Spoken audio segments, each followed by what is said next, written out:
నమస్తే అన్న. నమస్తే అండి. మీ పేరు? అశోక్ అండి. ఓకే. ఏ ఊర్లో ఉంటారు? గండిచెరువు. ఏం చేస్తుంటారు? నేను మన ఎలక్ట్రికల్ వర్క్ చేస్తాను నేను. ఓకే. మీకు సన్నబియ్యం వస్తున్నాయా? వస్తున్నాయండి. ఎలా ఉన్నాయన్న? మంచిగా ఉన్నాయండి. అవే తినడానికి తింటున్నారా? ప్రస్తుతానికైతే అవే తింటున్నాను. అమ్ముకోవట్లేదా? లేదు. ఓకే. ముందు అంతకు ముందుకు దొడ్డు బియ్యం వచ్చేది, అవి అంత బాగుండకపోయేది. బంక అంటే ప్యాకెట్ అండి, బియ్యం ప్యాకెట్ ఆహా, అంటే ఇవి వచ్చినాక కూడా అవి తినబుద్ధి కాక బియ్యం ప్యాకెట్ కొనేది. ఇప్పుడు ఈ సన్న బియ్యం తింటున్నాం మేము. మంచిగా మంచిగా ఉన్నాయి అవి. ఫ్రీ కరెంట్ వస్తుందా? వస్తుందండి. ముందు ఎంత కరెంట్ బిల్ పడుతుంది? ఇంత ముందుకు 500 600 అట్లా వచ్చేది. ఒక్కోసారి 700 800 కూడా వచ్చేది. కాకపోతే ఇప్పుడు ఫ్రీ కరెంట్ వల్ల 1 ఇయర్ నుంచి కొంచెం సేఫ్ అయింది. ఓకే. ఎంత సేవ్ అయింది? మనకి నెలకి 700 800 అంటే నెలకి ఇక సంవత్సరానికి ఎంత అయిందో మనం ఇప్పటి వరకు ఆలోచించుకోవచ్చు కదా. ఓకే. అంత మిగిలిపోతుంది. ఓకే. సబ్సిడీ గ్యాస్ వస్తుందా? సబ్సిడీ గ్యాస్ కూడా వస్తుంది. 500 పడుతుంది.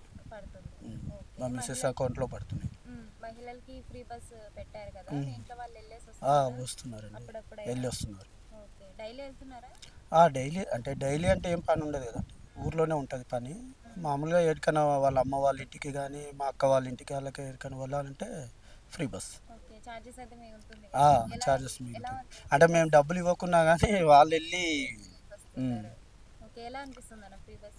చాలా బాగుందండి, మంచి పథకం అది. ఓకే. ఈ పథకాలన్నీ మంచిగానే సన్న బియ్యం చాలా బాగున్నాయండి. బాగుంది.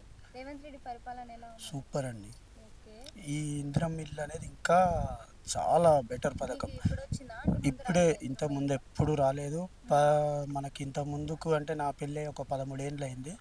అప్పటి నుండి కూడా మనకి ఏం రాలేదు. ఫస్ట్ టైం ఇల్లు కట్టుకోవాలనే ఒక కోరిక నాది. ఆ కోరిక నెరవేరింది. రేవంత్ రెడ్డి గారు. Thanks sir. చాలా మళ్ళీ ఓటు అంటే నాకు మళ్ళీ ఓటు వేయాలంటే ఇక ఆయనకే. ఎంత బిల్లు జనరేట్ అయినా?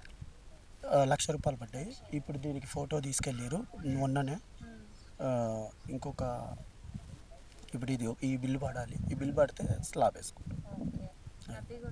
చాలా అండి, చాలా చాలా హ్యాపీ. రేవంత్ రెడ్డి గారికి చాలా ధన్యవాదాలు. 10 ఏళ్ళ పరిపాలనలో ఏ ఒక్క పథకం కూడా మాకు రాలేదు, చెందలేదు.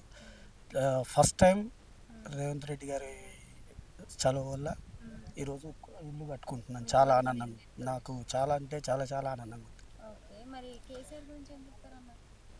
ఇంకా 10 ఏళ్ళ పరిపాలనలా ఏ ఒక్క పథకం కాదు కదా, వాళ్ళకి సంబంధించిన వాళ్ళు, వాళ్ళ పార్టీ వాళ్ళు, వాళ్ళకి సంబంధించిన వాళ్ళే తిన్నారు తప్ప ఏ ఒక్కరికి కూడా 1 రూపాయి చెందలేదు. ముఖ్యంగా మాకైతే అసలు మాలాంటి వాళ్ళకైతే అసలు ఏమీ కూడా చెందలేదు ఇంతవరకు. ఫస్ట్ టైం నాకు చాలా అంటే చాలా హ్యాపీగా ఉంది. ఇదే నిదర్శనం. Thanks. Subscribe us and press the bell icon for more interesting updates.